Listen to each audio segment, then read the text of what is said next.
નમસ્તે મિત્રો, star education YouTube channel તરફથી હું હાર્દિક છાટબાર ફરી એકવાર આપ સૌનું ખૂબ ખૂબ સ્વાગત કરું છું. આજનો જે વિડીયો છે એમાં આપણે ડિસ્કસ કરશું 18 અને 19 એપ્રિલના કરંટ અફેર વિશે. તો આજનો વિડીયો તમને ખૂબ જ યુઝફુલ થશે. 18 અને 19 એપ્રિલના બધા જ મહત્ત્વના કરંટ અફેર છે એ જે તમારી પરીક્ષા માટે મહત્ત્વપૂર્ણ છે એ આપણે આજના વિડીયોની અંદર કવર કરી લેશું. આ વિડીયો જીપીએસસી અને ગુણ સેવાની બધી જ પરીક્ષાઓ માટે ઉપયોગી થશે. તેમજ જો તમે તલાટી, જનરલ ક્લાર્ક અને બિન સચિવાલય જેવી પરીક્ષાઓની તૈયારી કરતા હોય તો એમાં પણ આ વિડીયો તમને ખૂબ જ હેલ્પફુલ થશે. સૌથી પહેલી વાત કરીએ, તાજેતરમાં જ વર્લ્ડ પ્રેસ ફ્રીડમ ઇન્ડેક્સ છે વર્ષ 2019નો તે જાહેર થયો છે, તો એના વિશે ચર્ચા કરશું. વિડીયો શરૂ કરતાં પહેલાં આપ સૌને રિક્વેસ્ટ કરીશ કે વિડીયો સારા લાગતા હોય તો એક આપની કિંમતી લાઇક કરી સપોર્ટ જરૂર કરજો મિત્રો. અને તમારા મિત્રોની સાથે દરેક વોટ્સએપ ગ્રુપ છે, ફેસબુક છે, એમાં બધામાં શેર કરતા રહેજો વિડીયોને. સબસ્ક્રાઈબ કરવાનું બાકી હોય, ચેનલમાં નવા હોય તો સબસ્ક્રાઈબ કરી બાજુમાં રહેલો બેલ સિમ્બોલ જરૂર દબાવજો, જેથી આવનારા વિડીયોની નોટિફિકેશન મળતી રહે. શરૂ કરીએ હવે આજનો વિડીયો. સૌથી પહેલી વાત કરીએ વર્લ્ડ પ્રેસ ફ્રીડમ ઇન્ડેક્સ વિશે. તાજેતરમાં જ વર્ષ 2019નો રિપોર્ટ જાહેર થયો છે, વર્લ્ડ પ્રેસ ફ્રીડમ ઇન્ડેક્સ. તો એના વિશે માહિતી જોઈ લઈએ. તો સૌથી પહેલી વાત કરીએ, કુલ કેટલા દેશોનો સમાવેશ કરેલો હતો આ રિપોર્ટમાં? તો કુલ 180 દેશોનો સમાવેશ કરેલો હતો. બરાબર, કુલ કેટલા? 180 દેશોનો સમાવેશ કરેલો હતો આ રિપોર્ટની અંદર. હવે આમાંથી ભારત કેટલામાં રેન્ક ઉપર છે? તો કે ભારત છે 140માં ક્રમે. બરાબર, ભારત આ રિપોર્ટમાં કેટલામાં ક્રમ ઉપર છે? 140માં ક્રમ ઉપર છે. 180માંથી 140માં ક્રમ ઉપર છે ભારત. એટલે ભારતમાં જે પત્રકારો છે એના ફ્રીડમ વિશે વાત કરીએ તો બહુ જ ખરાબ છે. ત્યાર પછીની વાત કરીએ, અગાઉ કેટલામાં ક્રમ ઉપર હતો? તો કે અગાઉ છે આ રિપોર્ટમાં 138માં ક્રમ ઉપર હતો. કેટલામાં? 138માં ક્રમ ઉપર હતો. હવે કેટલામાં? 2 ક્રમ નીચે જતો રહ્યો છે. એટલે પહેલાં કરતાં પણ અત્યારે ખરાબ કન્ડિશન છે. અગાઉના રિપોર્ટ કરતાં પણ અત્યારે 2 પોઈન્ટ નીચે જતો રહ્યો છે. હવે વાત કરીએ પાકિસ્તાનની, તો પાકિસ્તાનના રેન્કમાં કેટલામાં ક્રમ ઉપર છે? તો કે 142માં ક્રમ ઉપર છે. બરાબર, પાકિસ્તાન આ રિપોર્ટની અંદર 142માં ક્રમ ઉપર છે. બાંગ્લાદેશ છે 150માં ક્રમ ઉપર છે આ રિપોર્ટની અંદર. નેપાળ 106માં ક્રમ ઉપર છે. અને જે ચીન છે, બરાબર, તો એ કેટલામાં ક્રમ ઉપર છે? 177માં ક્રમ ઉપર છે. તો આમાં ભારતના મોટાભાગના જે પાડોશી દેશો છે, બરાબર, એના કરતાં ભારત છે અત્યારે થોડોક ઉપર છે. જે પ્રેસ ફ્રીડમ ઇન્ડેક્સ છે, પાડોશી દેશો કરતાં ભારત છે થોડોક આગળ છે એમ કહી શકાય. પાકિસ્તાનમાં તમે જોઈ શકો છો 142 છે, બાંગ્લાદેશમાં 150 છે. નેપાળ છે, નેપાળ આપણા ભારત કરતાં પણ ખૂબ સારું છે પત્રકારોની ફ્રીડમની બાબતમાં, 106.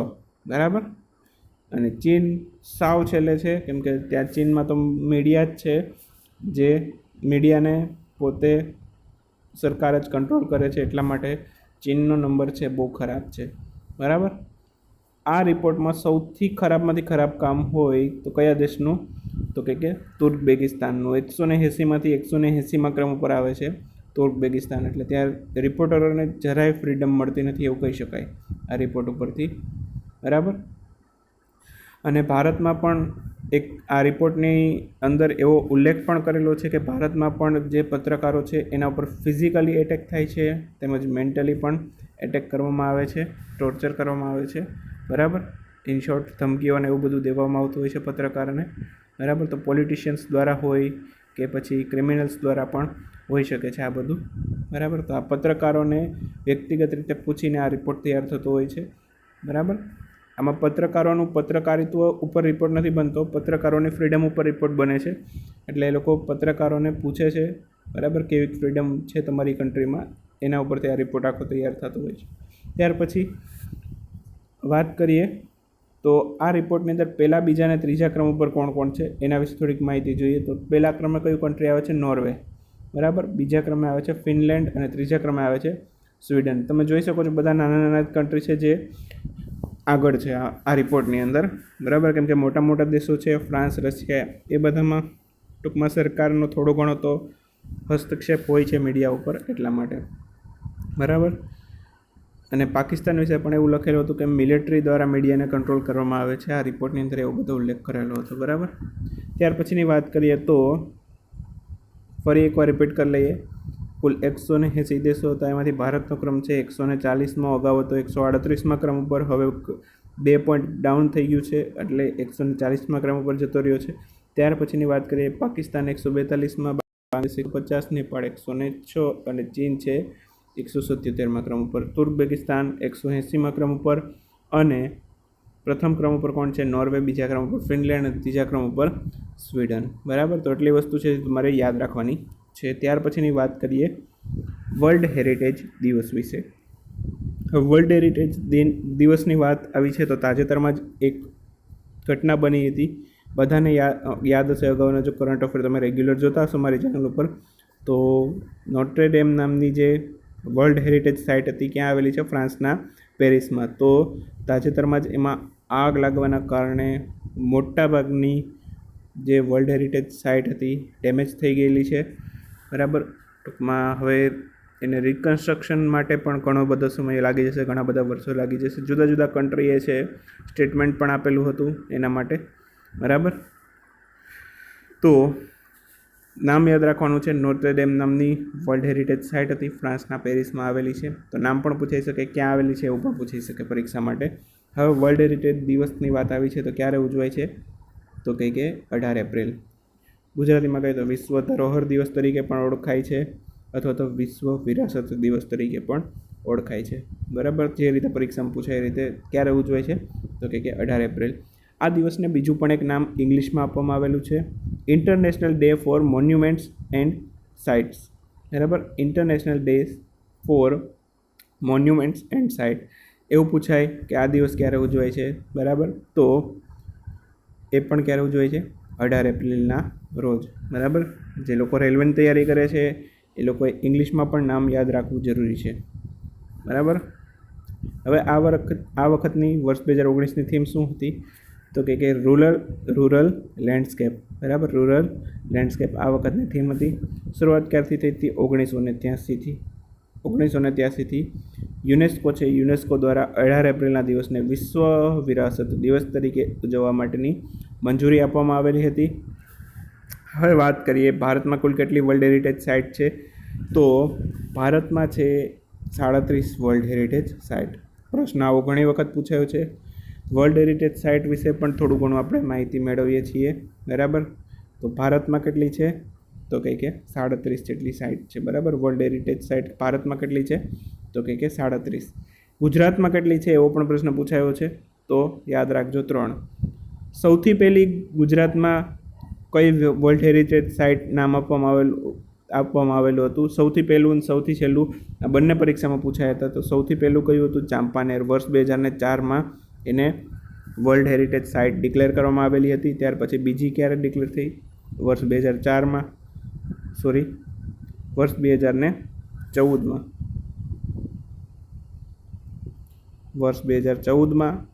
બરાબર. રાણકી વાવ છે એને વર્લ્ડ હેરિટેજ સાઇટ ડિક્લેર કરવામાં આવેલી હતી. અને ત્રીજું છે અમદાવાદ, જેને હમણાં જ વર્ષ 2017માં વર્લ્ડ હેરિટેજ સિટીનો દરજ્જો આપવામાં આવેલો હતો. બરાબર. તો આટલી વસ્તુ છે જે તમારે આમાંથી યાદ રાખવાની છે. ગુજરાતમાં 3 આવેલી છે, ચાંપાનેર, રાણકી વાવ અને અમદાવાદ. બરાબર. અને ભારતમાં કુલ કેટલી છે? 37. હવે યુનેસ્કોની વાત આવી છે તો યુનેસ્કો વિશે પણ જોઈ લઈએ થોડુંક. યુનેસ્કોનું પૂરું નામ શું છે? United Nations Educational, Scientific and Cultural Organization. આ યુનાઇટેડ નેશન્સનું પૂરું નામ છે. બરાબર. યાદ રાખવાનું છે. આવનારી એક્ઝામ માટે ઘણી વખત આવું પૂછાય છે. યુનેસ્કોનું પૂરું નામ પૂછાય છે. સ્થાપના ક્યારે થઈ એમ પણ પૂછાય છે. 4 નવેમ્બર 1946માં.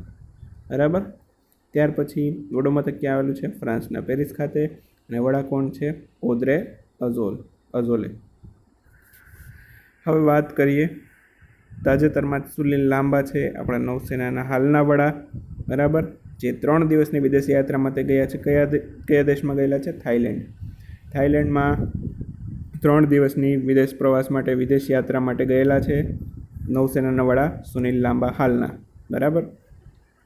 હવે વાત કરીએ મે 2019 પછી છે નૌસેનાના વડા તરીકેનો પદભાર કોણ સંભાળશે? કરમબીર સિંહ. આ પણ ચર્ચામાં જ છે. કરમબીર સિંહ યાદ રાખવાનું છે, બરાબર. આવનારી એક્ઝામમાં એક પ્રશ્ન હશે, નૌસેનાના નવા વડા તરીકે કોની નિમણૂક થઈ? કરમબીર સિંહની. અત્યારે હાલમાં સુનિલ લાંબા છે, મે 2019 પછી નિવૃત્ત થઈ જશે, બરાબર. પછી પદભાર સંભાળશે કરમબીર સિંહ. થાઈલેન્ડની વાત આવી છે તો રાજધાની છે બેંકોક અને ચલણ છે થાઈ બહત. નેપાળની વાત કરીએ તો નેપાળ છે, એણે પોતાનો પ્રથમ ઉપગ્રહ લોન્ચ કરેલો છે. નેપાળની સાથે સાથે શ્રીલંકા છે, શ્રીલંકાએ પણ પોતાનો પહેલો ઉપગ્રહ લોન્ચ કરેલો છે. નેપાળની વાત આવી છે તો નેપાળનો જે સૌથી પહેલો ઉપગ્રહ લોન્ચ થયો છે, કોણે લોન્ચ કરેલો છે? નાસા. નાસાની મદદથી લોન્ચ કરવામાં આવેલો છે. સેટેલાઇટનું નામ શું છે? નેપાલી સેટ-1. નેપાલી સેટ-1 આ એના સેટેલાઇટનું પૂરું નામ છે. નેપાળની વાત આવે છે તો વડાપ્રધાન યાદ રાખજો કેપી શર્મા ઓલી, અને રાષ્ટ્રપતિ છે શ્રીમતી વિદ્યાદેવી ભંડારી. હવે શ્રીલંકાનું પણ મેં તમને કીધું કે એણે પણ નેપાળની સાથે સાથે પોતાનો પ્રથમ ઉપગ્રહ લોન્ચ કરેલો, બરાબર. તો એના ઉપગ્રહનું નામ શું હતું? તો કે રાવણ-1, રાવણ-1 અથવા તો રાવણ-1, બરાબર. તો આ એના ઉપગ્રહનું નામ હતું, બરાબર. એણે પણ નાસાની મદદથી જ લોન્ચ કરવામાં આવેલો હતો. યુએસએના વર્જિનિયાના સેન્ટર ખાતેથી આ બંને ઉપગ્રહ છે એને એકસાથે લોન્ચ કરવામાં આવેલા હતા, બરાબર. એક હતો નેપાળનો નેપાલી સેટ-1 અને બીજો હતો શ્રીલંકાનો રાવણ-1. ઓકે ફ્રેન્ડ્સ, આશા રાખું છું કે મારા દ્વારા આપવામાં આવેલી માહિતી તમને ખૂબ જ ગમી હશે. વિડીયોને લાઇક કરી એક સપોર્ટ જરૂર કરી દેજો તમારા તરફથી. દરેક વોટ્સએપ ગ્રુપમાં અને ફેસબુકમાં શેર કરી દેજો વિડીયોને, અને સબસ્ક્રાઈબ કરવાનું બાકી હોય તો સબસ્ક્રાઈબ કરી બાજુમાં રહેલો બેલ સિમ્બોલ જરૂર દબાવજો, જેથી આવનારા વિડીયોની નોટિફિકેશન મળતી રહે. તો ફરી નેક્સ્ટ વિડીયો લેક્ચરની અંદર નવા કરંટ અફેર સાથે મળતા રહીશું. ત્યાં સુધી આવજો, બાય બાય, ગુડ નાઇટ, શુભરાત્રી. મળશું ફરી પાછા નેક્સ્ટ વિડીયો લેક્ચરની અંદર નવા કરંટ અફેર સાથે. વિડીયો જોવા માટે આપ સૌનો ખૂબ ખૂબ આભાર.